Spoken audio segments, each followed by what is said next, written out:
regarding doon sa arrest order para po kay Harry Roque and kay Cassandra? Yes, kahapon nakatanggap po kami ng information galing sa PAOK na meron na pong in-issue ang court na warrant of arrest laban sa accused doon sa kaso na yon. Marami po sila, kasama din po doon ay si Cassandra Ong at si Harry Roque. Yung kay Cassandra Ong, sabi po na Atty. Topacio, yung legal counsel niya, hindi po niya ma-confirm kung nandito sa Philippines si Cassandra Ong. Paano po kaya yung magiging, paano isi-serve yung arrest warrant po? Well, for persons who are not in the Philippines, we have to obtain jurisdiction over the person. Ibig po sabihin, kailangan ho natin dalhin ang tao mismo doon sa korte. That is the only time na magkaroon ng jurisdiction ang court over the person. And that is the only time na pwede magsimula ang court doon sa trial niya. So, kailangan muna niya i-obtain yung jurisdiction. No? So, kung nasa ibang bansa po siya, we will have to go through diplomatic channels to be able to get her person back here into the Philippines to finally face her charges.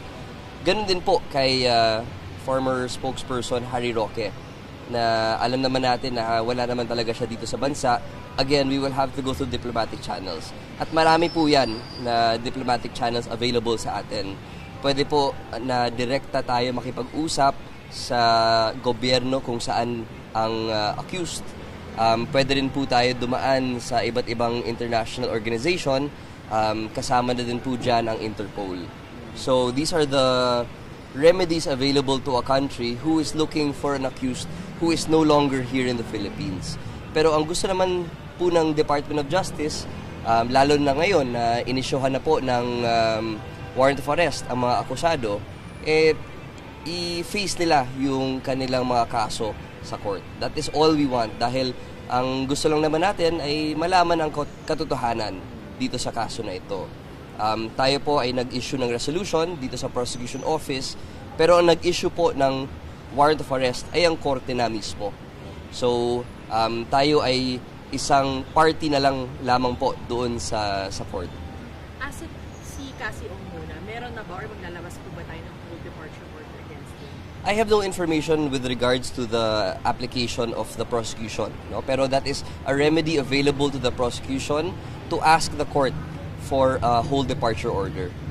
So accurate po bang sabihin na possible siya mangyari now that there is already a warrant of arrest against him? Yes, possible po na mangyari na mag-issue ang court ng whole departure order upon the request of the prosecution. Si former spokesperson Harry Roque, sinabi niya po sa statement niya kahapon that yung warrant of arrest gagamitin niya na isa sa mga evidence daw po sa pag-apply niya ng amnesty. Ano pong comment po niya doon? Depende po yan sa interpretation po ng gobyerno ng Netherlands. Ang sa amin naman po, marami po kasing ibang akusado dyan. Hindi natin siya sinisingle out. Kumbaga, sangkot siya sa isang krimen na may ebidensya naman, final ho natin yan sa korte at ang korte na mismo ang nag-determine ng probable cause para i-issuehan siya ng isang warrant of arrest. As to the guilt or innocence of Mr. Harry Roque, it is not for us to say. It is for the court to say.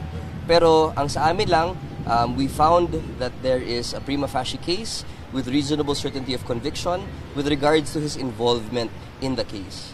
So yan lang po ang ibig sabihin ng resolution natin sa DOJ. Ngayon po na nasa korte, dun po magpe-present ng karagdagang ebidensya ang prosecution, dun na din magpe-present ng mga depensa ang mga akusado.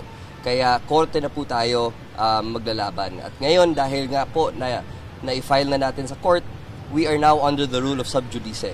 So we cannot anymore go through the merits of the case, kundi ang pwede ko lang ipaliwanag po sa inyo ay yung procedure. Kung ano ang pwedeng gawin ng prosecution, kung ano pwede mangyari, kung sakaling nasa labas po sila ng bansa, ganun lang po. But now that it's in court, we are now under the rule of sub judice. We can no longer talk about the merits of the case.